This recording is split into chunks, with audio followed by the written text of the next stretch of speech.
6-8 வாசிங்க திருப்பி. நான் பார்த்தபோது இதோ மங்கின நிறமுள்ள ஒரு குதிரையை கண்டேன். அதன் மேல் ஏறி இருந்தவனுக்கு மரணம் என்று பெயர். பாதாளம் அவன் பின் சென்றது. பட்டயத்தினாலும் பஞ்சத்தினாலும். இரண்டாவது எதனாலும்? பஞ்சத்தினாலும். நேத்து நம்ம பஞ்சத்தை பத்தி பார்த்தோமே அப்படின்னு கேட்டீங்கன்னா, நேத்து நம்ம பார்த்தது எக்கனாமிக்கல் கிரைசிஸ், உணவு பஞ்சத்தை பத்தி மட்டும். அப்படிதான் சொல்றது 6ஆம் அதிகாரம் 5-6 வசனத்துல கோதுமை பஞ்சத்தை பத்தியும் எண்ணெயும் திராட்சை ரசத்தையும் சேதப்படுத்தாது அப்படிதானே பார்த்தோம். இங்க அதல்ல, இங்க பஞ்சம் நேரடியா. பஞ்சத்துல நிறைய இருக்குது. ஒன்று நமக்கு எல்லாருக்கும் தெரிஞ்சிருக்கிறது, ஒன்று ஆகார குறைவு, நம்ம பஞ்சத்தை பத்தி பார்க்கிறோம். இரண்டாவது தண்ணீர் பஞ்சத்தை பத்தி பார்க்கிறோம். வேதத்துல இந்த பஞ்சங்கள் எல்லாம் அதிகமாக சொல்லப்பட்டிருக்கிறது. கடைசி காலத்துல இந்த பஞ்சங்கள் எல்லாம் இப்பொழுது அதிகரித்துக் கொண்டே வருகிறது. இப்ப ரீசெண்டா இன்னைக்கு வந்த நியூஸ் அவங்க சொல்லி இருக்கிறாங்க, பூமியினுடைய வெப்ப அளவு அதிகமானதுனால இன்னும் எத்தனை வருஷத்துக்கு பூமிக்கு அடியில் இருக்கிற தண்ணி கிடைக்கும் நமக்கு சொல்ல முடியாது. தண்ணியினுடைய அளவு மிக அடி லெவலுக்கு போயிருச்சாமா. உங்களுக்கே தெரியும் தானே, நம்ம எல்லாம் இப்ப முந்தி போட்டதை விட இப்ப 1000 அடி போட்டாதான் போரே கிடைக்குது, தண்ணியே கிடைக்குது. அந்த அளவுக்கு தண்ணி கீழே போயிருச்சு. சோ இப்போ தண்ணி பஞ்சம் ஒரு பக்கம் பெரும் அளவுல போயிட்டே இருக்குது, ஒரு பக்கம் உணவு பஞ்சம் போயிட்டே இருக்குது. நேத்து ஒரு வீடியோ நீங்க அதை பார்க்கல, அதுல என்ன சொல்றாங்க அப்படின்னு கேட்டீங்கன்னா, 2030க்குள்ள இந்தியாவில மட்டுமே சவுண்ட் வருமா காலநிலை மாற்றம் காரணமாக இந்தியாவில் 2030ஆம் ஆண்டுக்குள் சுமார் 9 கோடி இந்தியர்கள் பட்டினியால் பாதிக்கப்படுவார்கள் என ஆய்வு ஒன்றில் தெரிய வந்திருக்கிறது. எத்தனை பேரு? 9 கோடி பேரு 2030க்குள். ரொம்ப தூரத்துல இல்ல, 5 வருஷம் தான் இருக்கு. நம்ம ஏதோ 2030 அப்படின்னு நினைச்சுக்காதீங்க. இது எப்போ எவ்வளவு வருஷம் இருக்குது? அப்படி கண்ணு மூடி கண்ண திறக்கத்துக்குள்ள ஓடி போயிடும். அப்பனா அந்த பஞ்சம் 2030 அன்னைக்கு ஜனவரி 1ஆம் தேதி ஆரம்பிக்கும் நினைக்கிறீங்களா? அவர் 2030க்குள்ளன்னு சொல்லி இருக்காங்க. 31ஆம் தேதி வரைக்கும் கொண்டாடி முடிச்சுட்டு 31ஆம் தேதி காலையில 9 கோடி பேருக்கு சாப்பாடு இருக்காதுன்னு நினைக்கிறீங்களா? அது இன்னைக்குல இருந்து அப்படியே கொஞ்சம் கொஞ்சமா ஆரம்பிச்சாதான் என்ன செய்யும், அன்னைக்கு அது நிக்கும். இதை என்னைக்கே அனௌன்ஸ் பண்ணி முடிச்சுட்டாங்க. அவங்க எல்லாம் ஒரே வார்த்தை உங்களுக்கு சொல்லுவாங்க, என்ன தெரியுமா, நாங்க ஏற்கனவே அதற்கான எச்சரிப்பை கொடுத்து விட்டோம் அப்படிம்பாங்க. உலகம் முழுவதும் வேதம் சொன்னபடி துல்லியமாக இப்போ பல நாடுகளை பொறுத்த வரைக்கும் இன்னும் ஒரு 4-5 வருஷத்துக்குள்ள சாப்பாடு இல்லாம மிகப்பெரிய அளவுல அவங்க சாக போறாங்க. அவங்களே சொல்லியிருக்காங்க, யூஎன் ரிப்போர்ட்லயே இருக்குது, பெரும் அளவுல இருக்கு. இப்ப இந்தியாவில மட்டுமே 9 கோடி பேர் கணக்கு எடுத்துக்கோங்க, உலக நாடுகள் மொத்தத்துக்கு கணக்கு எடுத்துக்கோங்க, எவ்வளவு வரும்னு பாருங்க. இது ஒரு பக்கம். இன்னொரு பக்கம் நீங்க எடுத்துக்கோங்க, தண்ணி பஞ்சத்துல இருந்து எல்லாம் போயிட்டு இருக்குது. கென்யால தண்ணி இல்லாம மிகப்பெரிய அளவுல ஜனங்களும் இவங்களும். இங்க பாருங்க, ஆப்பிரிக்க நாடான கென்யாவில் கடுமையான வறட்சியால் குடிக்க தண்ணீரின்றி யானைகள் செத்து மடியும் பேரழிவு ஏற்பட்டது. உயிருக்கு போராடும் யானை குட்டிக்கு குடிநீர் வழங்கும் பணியாளர்கள் நீரின்றி சுருண்ட யானையை மீட்கும் முயற்சி பயனளிக்காது விழுந்து மடிந்த யானை. உடனிருந்த யானைகள் உயிரிழப்பை கண்டு வேதனை கண்ணீர் வடிக்கும் யானைகள். 70 வருஷத்துல 40 வருஷத்துல இல்லாத அளவுக்கு மிகப்பெரியதான வறட்சி எல்லா பக்கமும் போயிட்டு இருக்கு. அர்ஜென்டினால போயிட்டு இருக்குது, இங்க போயிட்டு இருக்குது. ஏன் சமீபத்தில் நம்ம இந்தியாவில கூட திடீர்னு பெங்களூர் முழுக்க என்ன இல்லாம போயிருச்சு, தண்ணி இல்லாம போயிருச்சு. திடீர்னு இது எல்லாமே பருவநிலை மாற்றம் என்னென்னமோ காரணம் சொல்றாங்க. ஆனால் வேதத்தில் சொன்னபடி துல்லியமாக ஆமோஸ் புத்தகத்துல வாசிக்கும் போது வசனம் சொல்லும், 2-3 பட்டணத்தின் மக்கள் போய் என்ன செய்வாங்களா, தண்ணீர் தேடியும் அதை காணாதிருப்பார்கள் அப்படின்னு இருக்கும். 4ஆம் அதிகாரம் ஆமோஸ் புத்தகத்துல நீங்க வாசிக்கும் பொழுது 2-3 பட்டணத்தினுடைய குடிகள், 2-3 பட்டணங்களின் மனுஷர், 8வது வசனம் 4-8 வாசிங்க. 2-3 பட்டணங்களின் மனுஷர் தண்ணீர் குடிக்க ஒரே பட்டணத்துக்கு போய் அலைந்தும் தாகம் தீர்த்து கொள்ளவில்லை. இதான் இன்னைக்கு இருக்க நிலைமை, இப்பத்தி இருக்க நிலைமை அதுதான். எல்லா நாடுகளிலும் இப்படி இருக்கு. இந்த பெங்களூர்ல பிரச்சனை வந்த போது அங்க ஊழியத்துக்காக ஒரு 3 நாள் போக வேண்டி இருந்துச்சு. கர்நாடகா அவுட்டர்ல போனா லிட்டரலா பார்த்தோம், நாங்க ஒரு பெரிய வண்டியில ஒரு 20 குடம் காலி குடத்தை வச்சுக்கிட்டு வண்டியை தள்ளிட்டு போறாங்க தண்ணி தேடி. சொல்றாங்க, இங்க இருந்து 2 கிலோமீட்டர் தள்ளி ஒரு இடத்துல தண்ணி கிடைக்குது அப்படின்னு சொல்றாங்க. அந்த சூழ்நிலைக்கு வந்துருச்சு. இப்பவும் சொல்றேன், கர்த்தர் சொன்ன ஒவ்வொரு வசனமும் துல்லியமாய் நிறைவேறி கொண்டே இருக்கிறது. ஒரு பக்கம் மனுஷன் பாதிக்கப்படுகிறான், ஒரு பக்கம் மிருகங்கள் பாதிக்கப்படுகிறது. எல்லாம் நம்ம கண்கூடா இருக்குது. செப்பனியாவின் புஸ்தகம் 1ஆம் அதிகாரம் 3வது வசனத்திலையும் சரி, ஓசியாவின் புஸ்தகம் 4ஆம் அதிகாரம் 3வது வசனம், இந்த 2 இடத்துலயும் பாருங்க, ஆண்டவர் சொல்வாரு, இன்னும் ஒரு விசை நான் மிருகங்களை வாரிக்கொள்ளுவேன் பாரு. வாசிங்க 4:3 இல்லைன்னா 1:3 வாசிங்க. மனுஷரையும் ஆ. மிருக ஜீவன்களையும் வாரிக் கொள்ளுவேன். ம். நான் ஆகாயத்து பறவைகளையும் ம். சமுத்திரத்து மச்சங்களையும் ம். இடறுகிறதற்கு ஏதுவானவைகளையும் ம். துன்மார்க்கரோட கூட வாரிக்கொண்டு தேசத்தில் உண்டான மனுஷரை சங்காரம் பண்ணுவேன் என்று கர்த்தர் சொல்லுகிறார். செப்பனியா 1:3 அது ஆண்டவர் சொன்னது. சமுத்திரத்தின் மச்சங்களை வாரிக்கொள்வேன் அப்படின்னு சொல்லி 4:3 சொல்றார் ஓசியால. இப்ப எல்லாமே நடந்துட்டு இருக்குது. இங்க பாருங்க, இது இப்போ 2023 ஆயிரக்கணக்கான மீன்கள் கரை ஒதுங்கி கிடக்கும் காட்சி இது.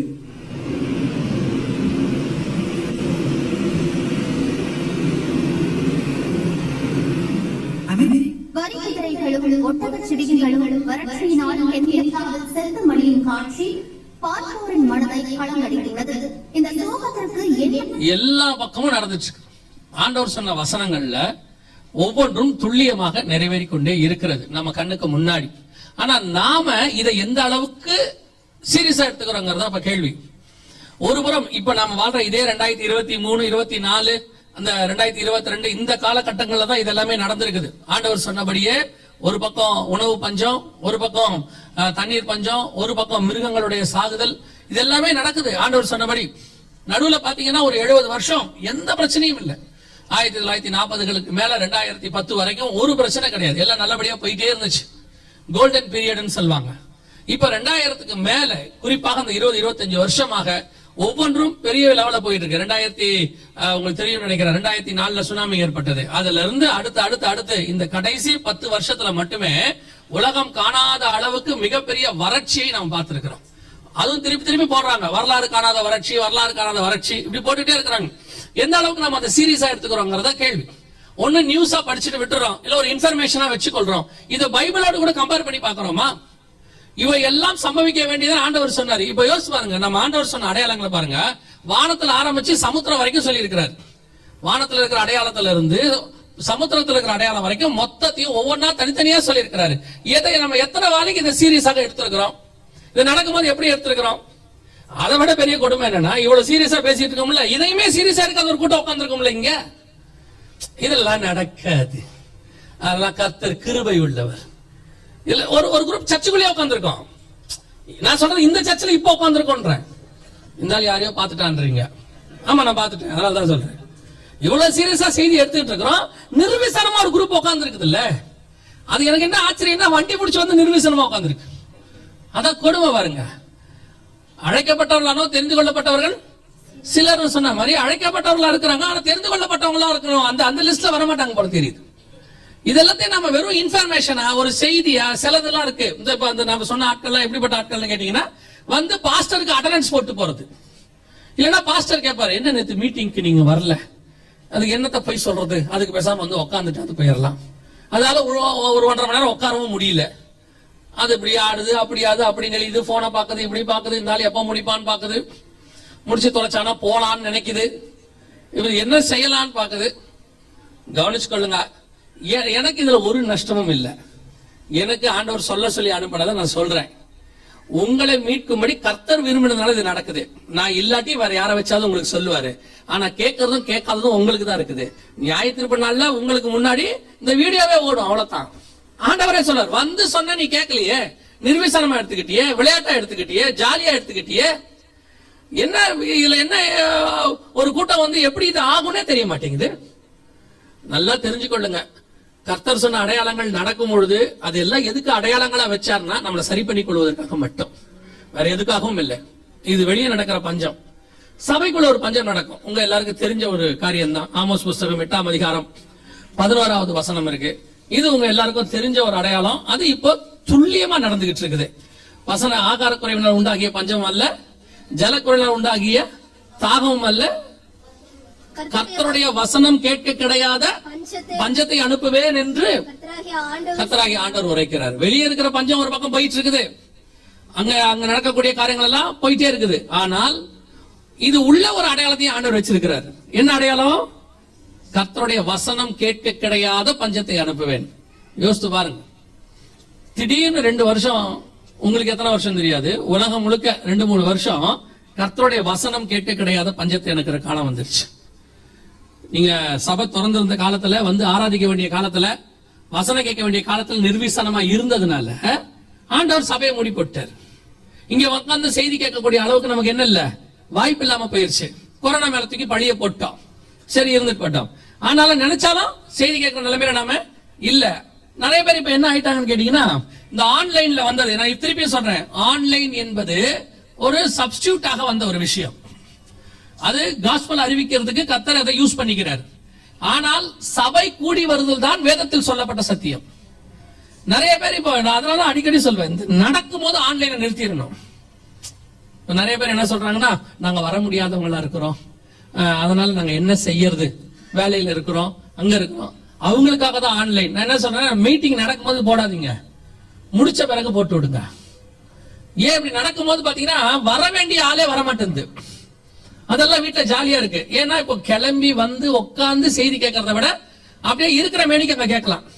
ஷார்ட்ஸ போட்டோமா, சோஃபா மேல உட்காந்தோமா, நல்ல நாள் எதையாவது ஒரு ஸ்நாக்ஸ் வாங்கி டீபை மேல வச்சோமா, மென்னுகிட்டே கேட்டோமா, கொஞ்சம் போர் அடிக்கிற மாதிரி இருந்தா அடுத்த சேனலுக்கு மாத்தணுமா, திருப்பி கடைசியா இந்த பக்கம் வந்தோமா. அப்ப அது ரொம்ப ஈஸியா இருக்கு. வெள்ளிக்கிழமை ஆராதனைக்கு நீங்க ஏன் ஆன்லைன் போறீங்கன்னு தெரியல. வெளிநாட்டுல இருந்து 2 பேர் சொல்லுவாங்க, உங்களுடைய ஆராதனை நாங்க பார்க்கிறோம், முடிச்ச பிறகு போட்டு விடுங்க. நீங்க ஆன்லைன்ல போடும்போது என்ன ஆகுதுன்னா, நம்மாலே பாதி பேர் வரமாட்டான். இவங்களுக்கு அது வசதியா இருக்கு வீட்டுல உட்காந்து கேட்கறதுக்கு, இல்லையா? நிறைய சகோதரிகளுக்கு இப்ப வந்து போறதை விட அப்படியே செய்தி கேட்டுக்கிட்டே சமைச்சோம்னா மகிமையா சமைக்கலாம். அது வேற யாரும் சொல்லி வச்சிருக்கான். சோத்திரம் பண்ணிக்கிட்டே சமைச்சா எப்படி சமைக்கலாம்? மகிமையா சமைக்கலாம். டிவில ஆராதனையை போட்டு விட்டாச்சு, இவர் அக்கினியை ஊத்துங்கிறார், அந்த அம்மா அடுப்பு பத்த வைக்குது. இந்த அக்கினியை அந்த அக்கினியை அந்த அம்மா மிக்ஸ் பண்ணிக்குது. அக்கினி ஊத்தும்னா அந்த அம்மா அடுப்பை வச்சு பத்த வச்சு அப்புறமா கேக்குது வீட்டுக்காரர்கிட்ட, எத்தனை விசில் வந்துச்சு?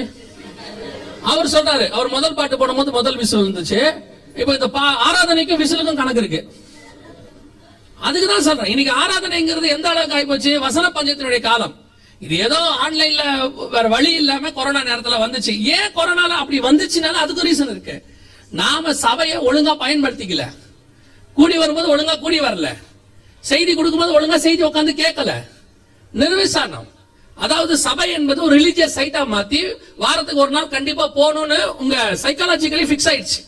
அதனுடைய விளைவு என்ன? நீங்க உட்காந்து சபையில கொடுக்கிற செய்தி வரல, நீங்க கேட்காததுனால கொடுக்கறவங்களுக்கு போர் அடிச்சு போச்சு, இல்லையா? அவங்களும் எத்தனை நாள் தான் தியானிச்சு கொடுத்துட்டே இருப்பாங்க, நீங்க கேட்கவே இல்லை, அவங்களுக்கும் போர் அடிக்குது. அப்புறம் சொல்றாங்க, சில இடத்துல போகும்போது சொல்லுவாங்க, இதெல்லாம் ரொம்ப கடின இருதயம் உள்ள ஜனங்கள், வசனத்தை கேட்காது மண்ணு மாதிரி உட்கார்ந்து இருக்கும்பாங்க.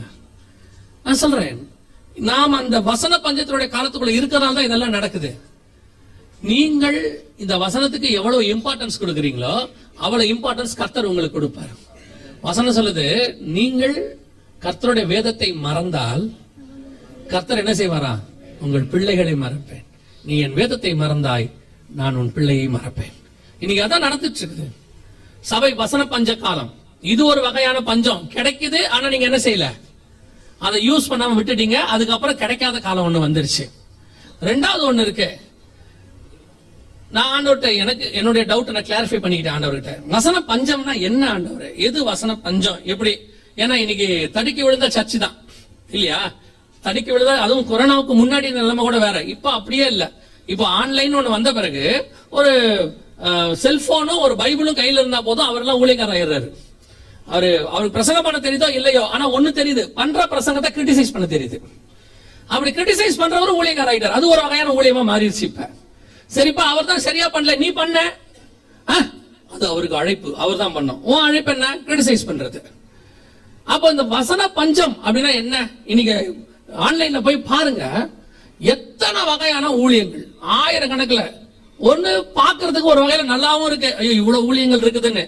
இதுல எத்தனை கர்த்தரால் கொடுக்கப்பட்டது, எத்தனை கர்த்தருடைய வார்த்தையை பேசுறாங்க, சரி அதுல எத்தனை உண்மைன்னு உங்களுக்கு தெரியும், எது சத்தியத்துக்குள்ள இருக்கு, எத்தனை பேர் டாக்டரின்குள்ள இருக்காங்க, ஏதாவது உங்களுக்கு தெரியுமா? இப்ப அதான் பிரச்சனை. இப்ப ஆன்லைன் வந்த பிறகு அப்ப நான் ஆண்டவர்கிட்ட கேட்கிறேன், இது வசன பஞ்சம்னா என்ன ஆண்டவரே அப்படின்னா, சிம்பிளா ஆண்டவர் எனக்கு சொல்லி கொடுத்தாரு. எனக்கு இப்ப பூமி முழுக்க தண்ணி இருக்கு, இல்லையா? 70% வாட்டர் இருக்கு. பல நாடுகள்ல என்ன இல்ல, குடிக்க தண்ணி இல்ல. தண்ணி பஞ்சம் பாக்குறோம். 2-3 பட்டணத்திற்கு குடிகள் போய் கேட்பாங்க அப்படின்னு சொல்றோம். அப்ப 70% தண்ணி இருந்தும் ஒரு பெரிய கூட்டத்துக்கு குடிக்க நீங்க என்ன இல்ல, தண்ணி இல்ல, தண்ணி பஞ்சம்னு சொல்றோம். அப்ப தண்ணி பஞ்சம்னா என்ன அர்த்தம்? தண்ணி இருக்கும் 70%, ஆனால் தாகத்தை தீர்க்கிற தண்ணி இருக்காது. அந்த தண்ணி கிடைக்காட்டி அதுக்கு பேர் தண்ணி பஞ்சம்னு பேரு. அப்ப வசன பஞ்சம்னா என்ன? சர்ச் இருக்கும், ஊழியக்காரர் இருப்பாங்க, பிரசங்கம்லாம் நிறைய நடக்கும். ஆனால் உங்கள் ஆத்துமாவை கர்த்தரிடத்தில் தாகத்தை தீர்க்கக்கூடியதான வசனம் இருக்காது. அதுக்கு பேர் தான் வசன பஞ்சம்.